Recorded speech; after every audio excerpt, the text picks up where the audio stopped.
요즘에 제가 가장 우려되고 우울하게 생각하는 소식은 우크라이나와 러시아의 전쟁이 장기화되고 또 새로운 전쟁 양상으로 많은 젊은이들이 맥없이 죽어간다고 하는 것입니다.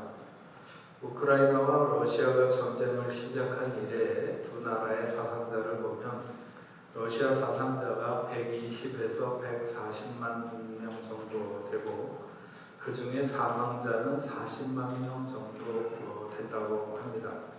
우크라이나의 사상자는 50만에서 60만 정도로 추정하는데 그 중에 사망자는 10만에서 14만 명 정도 이렇게 죽은 것으로 추정하고 있습니다. 러시아의 인구는 1억 4,300만 명인가 정도 되고 우크라이나의 오늘날 원래는 4천만 명이 넘었는데요. 오늘날 현재 실거주자는 3천만 명 정도 되는 것으로 이렇게 알려져 있습니다. 유럽이나 여러 곳으로 많이 이렇게 이제 피해서 그렇게 인구가 줄어든 거죠.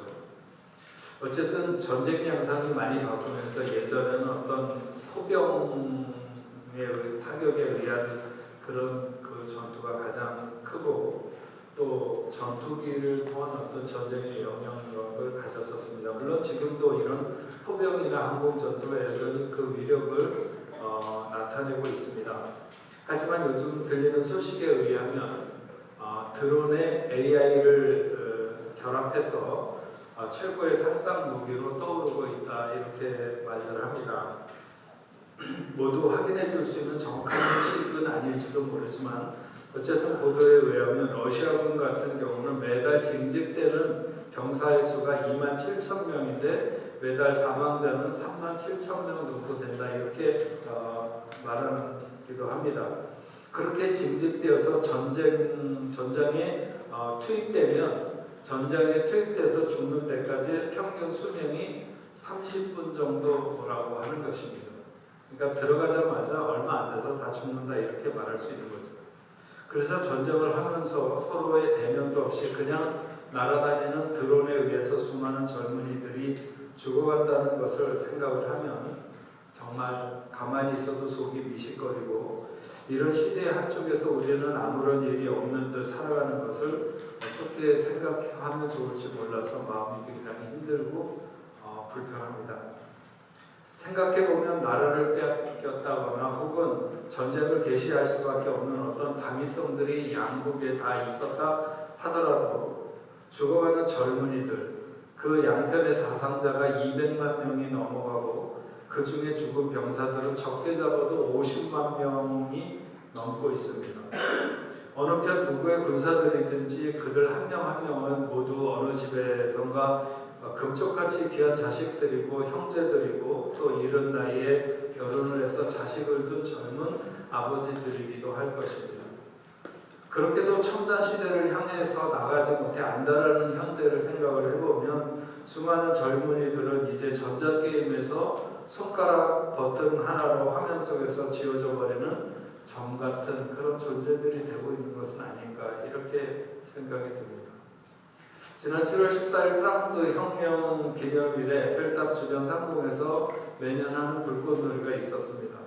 작년인가 재작년부터 그 드론이 좀 등장해서 일정한 메시지를 남기더니 올해 불꽃놀이에는 처음부터 끝까지 이 드론을 양편에 수백 대를 띄워놓고 글도 쓰고 그림도 그리면서 같이 불꽃놀이를 했습니다.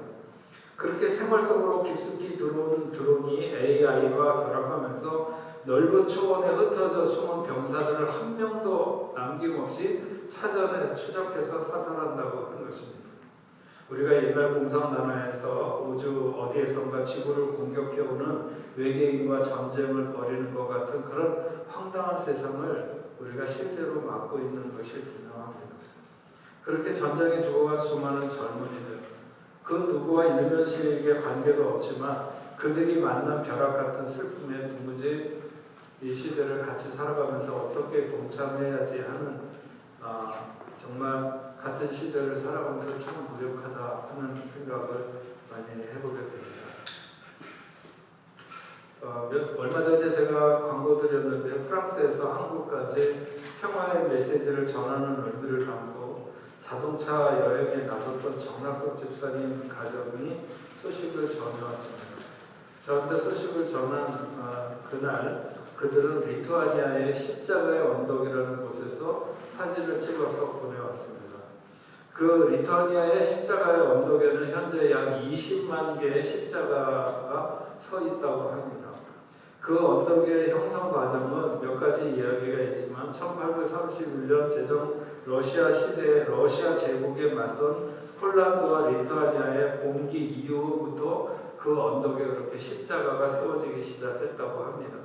봉기에 희생된 사람들 가운데 많은 이들이 시신을 찾지 못했고 그런 가족들이 잃어버린 가족을 추모하기 위해서 그 언덕에다가 십자가를 세우기 시작하면서 그 십자가의 언덕이 만들어졌다고 하는 것입니다.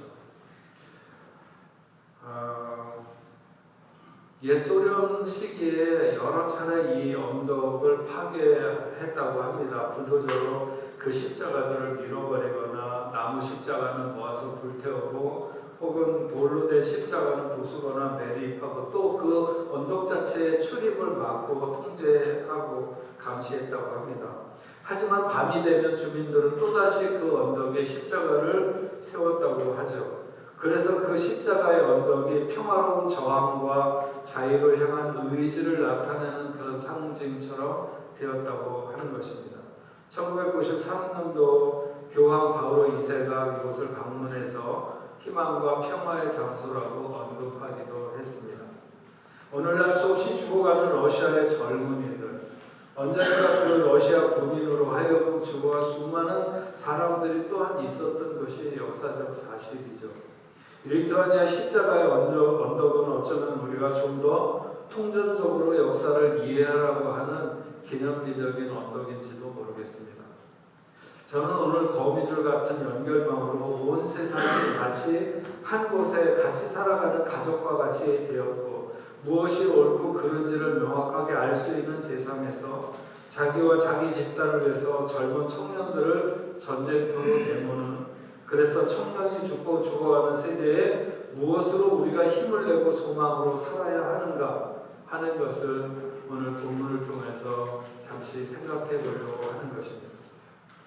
나인섬, 오늘 본문에 나오는 나인섬은 지금도 나인 혹은 네인이라고 이렇게 불리는 동네로 예수님이 자라나신 나사렛에서 25리 한 10km 정도 떨어진 작은 마을입니다. 예수님이 자주 오고 갈 수 있는 그 사역의 범위 안에 있었던 동네라고 말할 수 있죠. 백부장 하인의 병을 주님이 고쳐주셨는데 아마도 그 하인의 병을 고쳐주시고 난 이후에 이 가버나움에서 나인성이라고 하는 곳으로 주님의 일행이 가신 것 같습니다. 그때 주님은 한 죽은 자를 메고 나가는 무리와 엇갈려서 길을 가게 되었는데 그 죽은 자는 그 동네에 살던 어떤 과부의 독자였습니다.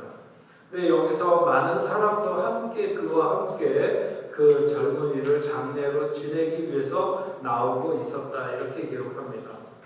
비록 불쌍한 처지이기는 했지만 그 어머니와 그 자식이 잘못 살아오지 않았다고 하는 것을 그 따르는 많은 사람들을 통해서 우리는 어렴풋이 짐작해 볼 수 있습니다. 과부가 지나가다가 자기를 스쳐 지나가는 예수님이 어떤 분이시라고 하는 것을 알아서 그분에게 도와달라고 했던 것은 아닙니다. 순전히 주님이 그 과부를 보시고 그 심령이 동해서 슬픈 과부를 멈추어 서게 하시면서 울지 말라고 이렇게 말씀하셨습니다. 단순하게 장례를 치르기 위해서 뒤따르는 유족으로 그 여인을 멈추어 서게 한 것이 아니었습니다. 전능하신 하나님, 예수 그리스도는 그 행렬을 보는 순간 그 여인의 이력과 그 아들의 이력이 충분히 파악되었습니다. 그 여인이 그 마을에서 지금까지 어떻게 살아왔는지, 그 아들이 그 어머니에게 어떤 존재인지, 왜 그토록 많은 사람들이 그들의 뒤를 따르는지, 누군가 예수님에게 그런 정보를 주는 사람이 있었던 것이 아니라 주님은 직관적으로 그 장례 행렬이 가진 의미를 한 번에 파악하셨습니다. 그리고 그 장래의 행렬을 멈추게 하신 것이죠. 생명이 사망의 길을 막았다, 이렇게 말할 수 있습니다. 언젠가도 제가 한번 여러분들에게 말씀드린 적이 있지만, 예수님 당시에 최악의 범죄자를 처벌하는 방법으로 십자가에 매달아서 예수님처럼 사람을 죽이는 방법과, 또 하나는 죽은 시체에 범죄자를 함께 묶어가지고 들에다가 던져놓는 것입니다. 그러면 시간이 지나면 죽은 시신의 부패가 살아있는 사람에게로 옮겨가면서 그 사람도 죽게 하는 것이죠. 그런 방법으로 죄수를 처형했을 때 어떤 죄수가 죽은 시체를 살려내어서 자기도 살고 시체도 살아난 그런 사람은 역사 중에 아무도 없었습니다. 모두 산 사람이 죽은 사람으로 넘어가서 같이 죽게 되는 것이죠. 예수님은 시신을 향해서 명령하셨습니다. 청년아, 내가 네게 말하노니 일어나라. 내가 하는 것은 생명이, 이렇게 말하는 것이죠. 내가 네게 말하노니, 생명이 사망에게 말하노니, 청년아, 생명이 사망에게 말하노니 일어나라. 사람들이 많이 장래의 행렬을 뒤따랐다고 하는 것은 많은 사람들이 그 여인에게 위로가 되고 싶었던 것이죠. 하지만 주님은 그 어떤 사람의 동행이나 위로도 진정한 그 여인의 위로가 될 수 없다는 것을 아셨습니다. 청년이 죽은 것은 갑작스러운 일이고 돌연한 일입니다. 여인에게 오직 그 아들만이 자신의 기쁨이고 자랑이었습니다. 여인에게 진정한 위로가 될 수 있는 한 가지가 있다면 그 아들이 죽기 전의 상태로 돌아가는 것뿐입니다. 그러나 그럴 수 없다는 사실을 알았기 때문에 그 어머니는 세상의 모든 위로가 다 그에게 무용했습니다. 주님이 장래 행렬을 멈추어 서게 하고 자기 아들을 일어나라고 할 때, 과부가 그 죽은 아들이 일어날 거라고 하는 그런 믿음을 가졌었다, 이렇게 생각할 필요 없습니다. 여인은 예수님에게 그런 능력이 있을 거라고 생각해서 그분에게 그렇게 해달라고 도와달라고 하지 않았습니다. 그 여인의 중심을 아시고 그 슬픔을 이해하신 주님이 원하셔서 한 일입니다. 그리고 그렇게 명령하실 때 자신의 능력이 그에게 전달될 뿐만 아니라, 그래서 청년이 일어날 것에 대해서 주님은 조금도 의심하지 않으셨습니다. 죽었던 자는 일어나고 말도 하게 되었습니다. 예수께서 그를 그 어머니에게 주었습니다. 그의 어머니가 얼마나 놀랐는지, 얼마나 큰 위로가 되었는지 성경은 밝히고 있지 않습니다. 하지만 생각해보면 그 청년의 어머니가 얼마나 기뻤을까? 정말 기절해서 자기가 죽을 정도로 기쁘지 않았을까요? 그 청년은 또한 얼마나 기뻤을지 충분히 예상이 됩니다. 성경은 사람들의 반응을 이렇게 전합니다. 모든 사람이 두려워하여 하나님께 영광을 돌려 이르되 큰 선지자가 우리에게 일어나셨다 하고, 또 하나님께서 자기 백성을 돌보셨다 하더라. 예수께 대한 소문이 온 유대와 사방에 두루 퍼지니라. 오늘 본문에 나오는 나인성 과부와 그의 독자는 이름도 밝히고 있지 않습니다. 그것은 그렇게 밝힐 만한 것이 없다는 거죠. 그 과부가 전에는 누구의 아내였었는지 그 청년의 아버지나 할아버지나 밝혀도 그 어떤 의미도 없는 그의 인간됨이나 삶의 배경이나 밝힐 만한 것이 아무것도 없다는 것입니다. 주목할 만한 것이. 하지만 그 청년은 모두에게, 특별히 그의 어머니에게 아주 엄격한 사실을 한 가지 알려주고 있었습니다. 그것은 자신이 죽은 것입니다. 이것은 매우 엄격해서 모든 소망을 차단하는 의미를 지니는 거죠. 죽은 당사자는 더 이상 그 어떤 개입도 할 수 없고, 그를 얼마나 사랑하든 그의 어머니도 더 이상 그에게 무엇인가를 알리거나 전할 수도 없게 된 것입니다. 그리고 장래에 함께 있던 모든 사람들도 청년의 죽음에 대해서 이런 사실을 사실대로 받아들이고 있었던 것이죠. 그들이 장래를 따르는 것은 혹시 어떤 일로 희망을 가질 수 있는 일이 가는 중에 일어날지도 몰라서가 아니라 그냥 함께 해주는 것이 그 외롭고 불쌍한 여인에게 동정을 할 수 있는 방법이기 때문이었을 것입니다. 청년이 수도 없이 죽고 또 죽어가는 그런 시대, 그런 세상입니다. 지지난주에도 말했지만 소아시아 7교회 중에 4대 교회에게 주님은 이렇게 말씀하셨습니다. 네가 살았다 하는 이름은 가졌으나 죽은 자로다. 죽었다고 하는 것은 소망이 차단되고 자신의 힘으로 어쩌지 못하는 상황에 들어간 것입니다. 그런데 네가 그렇게 살았다 하는 이름은 가졌으나 죽은 자로다 한 그 앞에 보면 내가 네 행위를 아노니라고 하는 말씀이 있습니다. 내가 네 행위를 아노니 네가 살았다 하는 이름은 가졌으나 실상은 죽은 자로다 이런 것입니다. 그러니까 정말 죽어서 죽은 것이 아니라 네 행위가 죽었다고 하는 것입니다. 나인성에 살던 사람들이 과거의 아들이 죽은 것을 슬퍼했지만 그렇다고 그들이 절망한 것은 아닐 것입니다. 타인의 죽음에 그렇게 과도하게 몰입하는 사람도 별로 없고 그렇게 되지도 잘 않는 거죠. 누가 죽었다 그러면 아무리 그 사람이랑 가까워도 죽은 것이 분명해지는 순간에는 거기서부터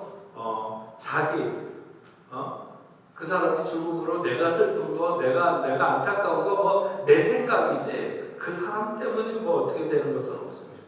제가 우크라이나나 혹은 러시아 청년들이 그렇게 맥없이 죽어가는 것에 대해서 정말 안타까운 마음이 들지만 그러나 그 농도가 얼마나 될까? 그냥 조금 분주한 일이 생기면 몇 날 며칠 다 잊어버리고 지금 뭐 어디서 누가 죽어가는지 생각하면 막 속이 미식겁다가도 내 분주한 일을 조금만 저기 한 일을 만나면 또 금방 잊어버리고 살아갑니다. 하지만 이 시대에 청년이 살았다 하는 이름은 가졌으나 실상은 죽은 자라고 하며 이는 매우 아프고 불행한 일이다 이렇게 생각이 듭니다. 전쟁에 나갔다가 목숨을 잃은 청년도 안타깝지만 살아있지만 죄악에 절어서 산다면 그리고 그런 죄악을 또한 양산하며 살아간다면 그것은 청년이 죽은 것이 아니라 세상이 죽은 것이다 이렇게 말해야 하겠죠. 그런데 앞에서도 잠깐 언급했지만 누가 죽어 장래의 가마에 올라탄 젊은이를 과연 멈추게 할 수 있는가?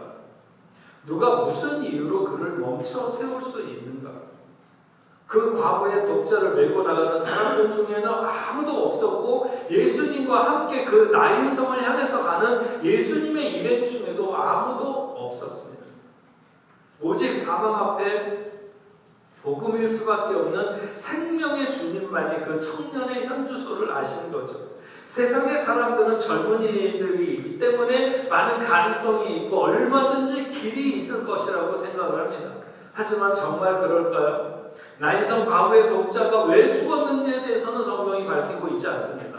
병일 수도 있고 사고일 수도 있고 또 알 수 없는 다른 어떤 이유일 수도 있습니다. 분명한 것은 그렇게 죽는 것에는 순서가 정해져 있지 않다고 하는 것입니다. 다만 분명한 것은 예수 이름으로만 일어날 수 있다고 하는 것이죠. 예수로만 살아날 수 있다는 것입니다. 청년아 내가 네게 말하느니 하는 것은 청년아 예수의 이름으로 명하게 하는 것입니다. 죽은 시체와 그 어떤 건강한 사람을 묶어두어도 건강한 사람이 시체를 이기고 생명을 그 시체에게 전하는 경우는 없습니다. 하지만 오직 한 번 죽음과 결합되어 죽음을 생명으로 바꾸신 분이 있습니다. 바로 그분이 예수 그리스도이신 것입니다. 그래서 그분이 생명이고 그분만이 복음인 것입니다.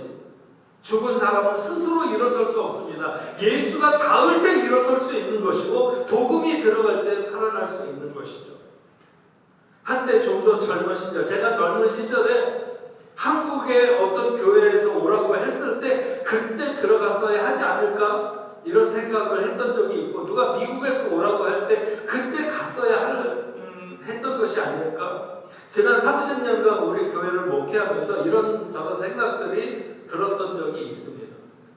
그것은 모두 늘 청년들과 함께 하기 때문에 뭔가 이렇게 어른들이라기보다는 늘 청년들과 함께 하는 것 같기 때문에 늘상 성장하며 떠나고 또 젊은이들로 다시 채워지고 그래서 힘들고 아쉬운 부분들이 틀림없이 있죠.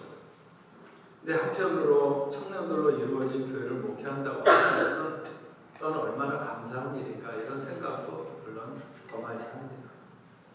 각자 자신의 인생의 자리를 찾아가는 모습들도 요즘 보면 너무 좋고, 때로는 연어처럼 먼 바다로 나가기도 하지만 때로 돌아오기도 하는 그런 모습을 지켜보는 것도 너무 감사합니다. 다만 좀 더 복음이 요동치고 복음 앞에서 뜨겁게 일어서서 우리 앞에 놓인 아프리카 선교를 위해서 마음이 불타고 아직 복음 앞에 서지 못한 사람들을 전도하고자 하는 열정에 불이 붙는 그런 생명의 기운이 뻗치는 교회, 그런 젊은이들이 넘쳐나는 그런 사역의 현장이 되지 않아야 할까, 이런 생각을 하는 것입니다.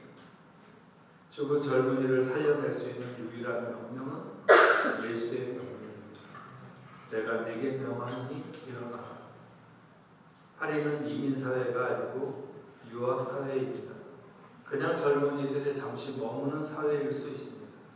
그러나 만약 그 짧은 시간에 복음이 장착된다면 어느 누구든지 그는 일생을 예수로 요동치게 살아갈 것입니다. 나인성의 모든 사람들이 두려워하며 하나님께 영광을 돌렸다고 했습니다. 우리가 예수를 믿고 우리가 교회 생활을 하면서 이 시대에 이 땅의 사람들에게 보여줘야 하는 것이 바로 이것이 아닐까 합니다. 사람들이 하나님의 생명의 역사를 보면서 정말 그 마음에 두려워 하나님께 영광을 돌리는 그런 역사가 나타나는 교회가 되어야 하고, 그런 교회의 청년들이 되었으면 좋겠습니다. 나인성 사람들은 예수를 통해서 전무후무한 역사를 목격했습니다. 그 예수는 오늘 우리에게도 동일하게 역사하시는 그분입니다. 우리 모두 청년아 일어나라고 말씀하시는 그 음성을 듣기만 하면 됩니다. 예수가 부르시고 예수가 우리의 걸음을 멈추게 하셔서 예수가 우리에게 일어나라고 명령하는 바로 그런 뽕네프 교회가 되기를, 그리고 여러분들이 되기를 주의 이름으로 축원합니다.